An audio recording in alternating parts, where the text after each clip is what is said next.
Hello everyone and welcome back to another video from Crazy Gamer. In this video, I'm going to show you how to join a group on Roblox. So let's get started right away. First of all, open up your web browser and then in the address bar type in roblox.com and press enter.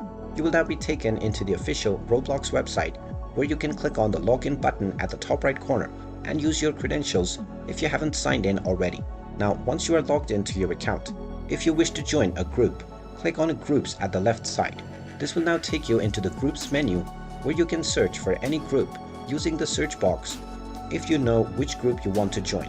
You can also browse from the various different groups and also click on the see all options in order to look at the various options of groups that you can join.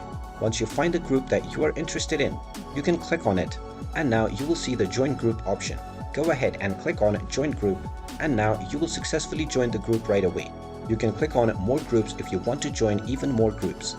And there you have it. That is how easy it is to join a group on Roblox. If you find this video helpful, make sure you hit that like button and subscribe to our channel if you haven't done so already.